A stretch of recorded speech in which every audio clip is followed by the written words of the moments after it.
어학연수, 코업 어떤 걸 더 추천하시나요? 현지 유학원 추천을 받으시고 싶으시면 100% 코업을 추천드립니다. Hello everyone, 심또또입니다. Welcome back to my channel. 안녕하세요 여러분들. 잘 지내셨죠? 저는 지금 코로나에서 많이 완전히 벗어나지는 못했고 점점 좋아지고 있는 상태입니다. 그래서 전 영상에서 말씀드렸다시피 오늘은 그동안에 계속적으로 많은 분들이 DM으로 코업에 대해서 엄청 많이 물어보셨어요. 그래서 오늘은 코업에 대해서 이야기해보도록 하겠습니다. 캐나다 코업에 대한 현실적인 후기를 전해드리도록 할 건데요. 그동안의 구독자분들 그리고 많은 분들이 저한테 댓글과 DM으로 보내주셨던 공통적인 질문들도 저의 의견을 한번 이야기해보도록 하겠습니다. 저는 코업 전문가도 아니고 그냥 단지 코업으로 2018년에 캐나다를 처음 왔었고요. 코업을 통해서 저는 무급 인턴십을 했었고 무급인 덕분에 저는 캐나다 인베스트먼트 컴퍼니에서 마케팅 어시스턴트를 2개월 정도 했었고요. 제가 무급 인턴십을 선택한 이유는 저는 한국에서 대학교를 졸업하지 않은 상태였고 그 당시에 영어를 잘하지도 않았고 그리고 자신감이 없었어요. 과연 캐나다 회사에서 나를 어떤 것을 보고 영어를 잘하는 것도 아니고 그동안 경력이 있는 것도 아닌데 어떤 거를 보고 나를 과연 쓸까라는 생각에 그러면 경험을 위해서라도 무급 인턴십이라도 해봐야겠다라는 생각에 무급 인턴십 프로그램을 제가 신청을 해서 오게 되었고요. 솔직하게 말해서 엄청나게 도움이 됐냐? 그러기에는 너무 짧은 시간이었습니다. 그래도 좋은 분위기, 회사의 분위기, 그리고 웨스턴 컬처의 컴퍼니는 어떻구나라는 것을 잠깐 맛보는 시간이었습니다. 그래서 그 계기로 저는 여기서 밴쿠버에서 또는 해외에서 한번 일을 해봐야겠다라고 결심을 했고 그 뒤로 지금은 대학을 졸업한 상태입니다. 자, 그러면은 이제 바로 질문에 들어가 보도록 해볼까요? 첫 번째, 코업으로 회사 취직이 가능한가요?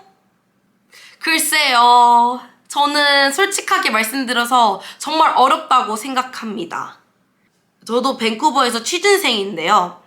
사실 여기 대학교를 졸업하지 않고 그냥 회사를 취직을 목표로 한다면 사실상 어렵다고 말씀드릴 수 있을 것 같아요. 대학을 졸업한 저도 이렇게 잡을 찾기가 어려운데 코업 과정으로 온 분들이 회사를 취직한다. 이거는 사실 엄청나게 어려운 일이라고 생각을 하고 대신에 예외는 당연히 있겠죠. 영어를 정말 잘하신다거나 두 번째는 이 분야에 대해서 경력을 갖고 있으신 분들이라면 충분히 시도해 볼만 하지만 가장 첫 번째 비자 문제가 가장 크겠죠. 보통 분들이 6개월 이렇게 6개월 학업, 6개월 코업 이런 식으로 프로그램을 1년짜리 프로그램을 오시는데 6개월만 일한다는 사람을 뽑을 바에는 오래 일할 수 있는 사람을 뽑는 것을 선호하기 때문에 일단 비자 때문에 힘들 것 같고요. 두 번째는 여기에 영어 잘하는 사람이 널렸고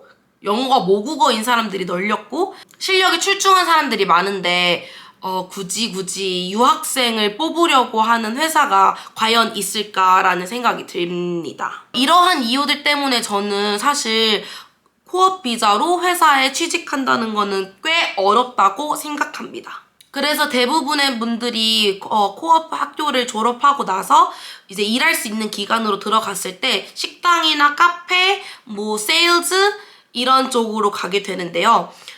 물론 한국 분들은 캐나다 회사를 경험하기 위해서 코업을 신청하고 오고 그런 꿈을 갖고 계시는 분들이 많을 거라고 생각합니다. 저 또한 그랬기 때문에 무리해서라도 무급을 선택을 해서 회사를 입사했던 거고요.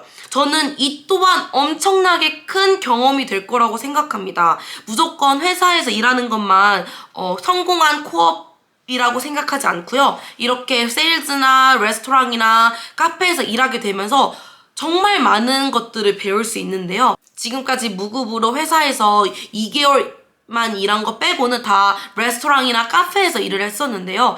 그 또한 저한테 엄청난 경험이 되었습니다. 밴쿠버만의 독특한, 캐나다만의 독특한 커스터머 서비스도 배울 수 있었고, 그리고 코워커들 간의 문화, 캐나다 문화를 또 배울 수 있었습니다. 사실 많은 분들이 이런 것들을 배우려고, 이런 것들을 경험하고 싶어서 캐나다로 오시고 또 코업을 신청하시는 것 같은데요. 꼭 회사가 아니어도 이렇게 레스토랑이나 카페에서도 다양한 문화를 배우면서 공부할 수 있을 거라고 확신합니다. 제가 정말 가장 추천드리는 방법은 로컬 식당, 로컬 카페에 가는 거를 너무나도 추천드리고요. 그런 로컬 잡은 어떻게 구할 수 있는지에 대해서는 다음번에 한 번 더 설명해 드리도록 하겠습니다. 제가 2년 전에 어떻게 잡을 구하는지에 대해서 영상을 한번 올린 적이 있었는데요. 제가 여기다가 링크 올려놓을게요. 네, 2년 전이기 때문에 제가 최근 업데이트를 한 번 더 해드리도록 하겠습니다. 이렇게 뭔가를 배울 수 있는 곳에서 일을 할 수 있다면 꼭 회사에서 일하면서 배우는 것보다 더 많은 사람들을 만나고 더 많은 것들을 배우고 느낄 수 있을 거라고 생각합니다. 두 번째, 돈은 얼마나 벌어서 와야 하나요?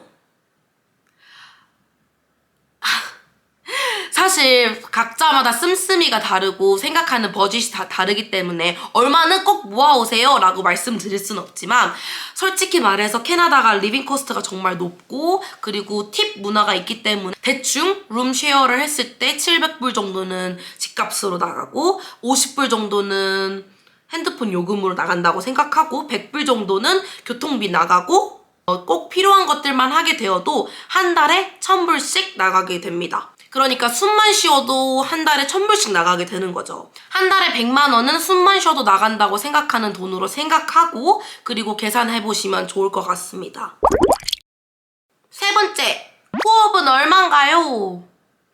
글쎄요, 저는 코업 전문가도 아니고 유학원을 하는 사람도 아니고 그냥 옛날에 코업을 해봤던 사람으로서 코업이 얼마인지는 정확하게 알 수 없습니다. 제가 추천드리는 방법은 유학원에 물어보는 게 가장 정확하고요. 그리고 제가 추천하는 유학원은 현지 유학원을 추천드립니다. 현지 유학원은 현지 캐나다에 있는 유학원을 말씀드리는 건데요. 현지 유학원을 추천하는 이유는 조금 더 케어를 잘 해주실 수 있고, 현지 유학원은 발들이 정말 넓기 때문에 도움을 많이 받을 수 있는데요. 코업에 직장을 찾을 때나 어찌하면 도움도 많이 받을 수 있고, 그래서 저는 현지 유학원을 추천드립니다. 현지 유학원 추천을 받으시고 싶으시면 저한테 따로 DM을 주시면 제가 괜찮은 현지 유학원들을 추천해드리도록 하겠습니다. 네 번째, 캐시로 일할 수 있나요? 라고 질문을 많이 해주시는데요. 캐시로 일할 수 있냐는 뜻은 불법으로 일을 할 수 있냐고 많이들 물어보십니다. 그래서 이런 분들은 보통 비자가 중간에 비거나 또는 어학연수를 왔는데 용돈벌이를 하고 싶으신 분들, 일할 수 있는 비자가 없는데 일을 하고 싶으신 분들이 캐시 잡을 구할 수 있는지에 대해서 저한테 물어보더라고요.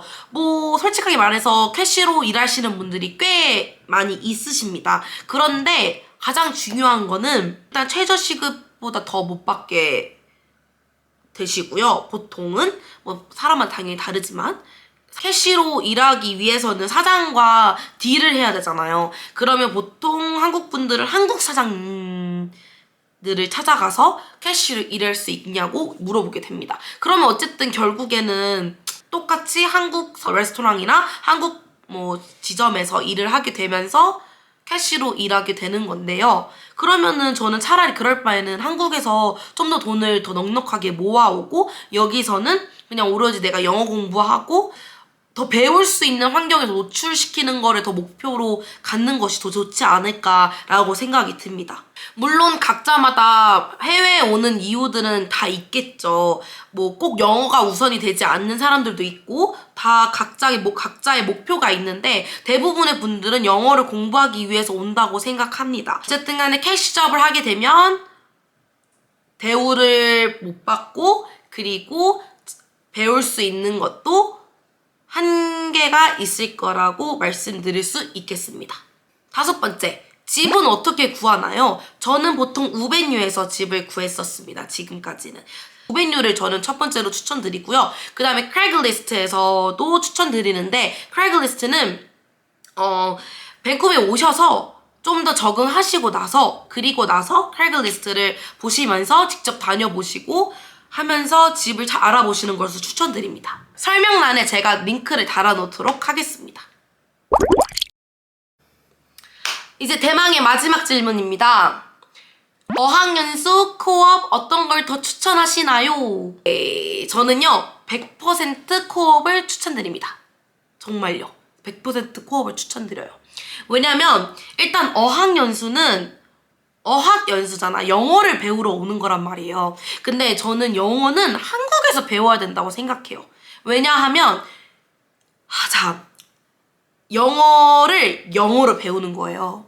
영어로 배우는 거예요. 여기 와서 돈을 엄청 많이 주고 한 달에 100만 원씩 주면서 영어를 영어로 배우는 거예요. 그러면 문제가 뭐냐? 우리 한국인들은 100% 이해하지 못해요. 영어를 영어로 설명하기 때문에. 한국에서 영어 공부를 빡세게 하시고 여기에 코업으로 오셔서 일도 하시면서 학교도 다니면서 그런 밸런스를 좀 맞춰가면서 배우시는 게 더 영어가 빨리 는다고 생각됩니다.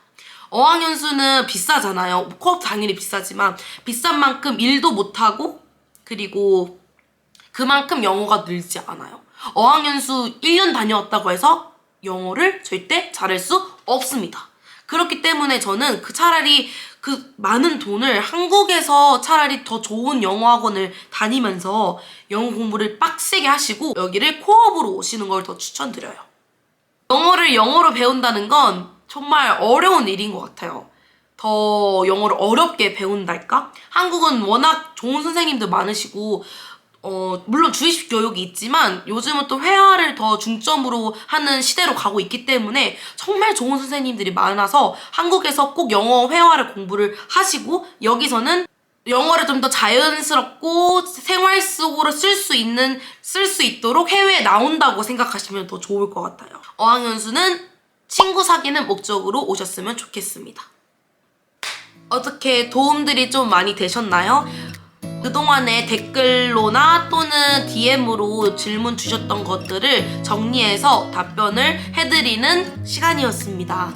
이거는 오로지 제 개인적인 생각일 뿐이고 어떤 사람들은 또 다른 경험을 했을 거고 또 다른 사람들은 코업이 되게 안 좋았다, 별로였다라는 생각을 가질 수 있지만 저는 꼭 회사에서 일하지 않아도 더 좋은 경험들을 다양하게 할 수 있다라고 생각합니다. 그렇기 때문에 코업으로 오시는 걸 정말 추천드리고요. 또 코업으로 와서 더 좋고 더 있어보고 싶고 더 배워보고 싶으면 저처럼 대학을 선택을 해서 더 오래 계시는 분들도 있고 LMIA라고 해서 워킹 비자를 지원받고 있으시는 분들도 많습니다. 그래서 저는 일단 다양한 인종과 다양한 문화와 그리고 영어 공부 그리고 세상을 바라보는 시선들 정말 많은 것들을 배우게 되었고 많은 것들을 느낄 수 있었습니다. 오늘도 제 영상 봐주셔서 너무너무 감사합니다. 부족하지만 제 개인적인 이야기를 나눠드렸는데요. 어떠셨나요? 도움이 많이 되셨나요? 도움이 많이 되셨다면 구독도 눌러주시고 좋아요도 눌러주시고 댓글도 달아주시면 제게 엄청나게 힘이 듭니다. 감사합니다, 여러분. 안녕.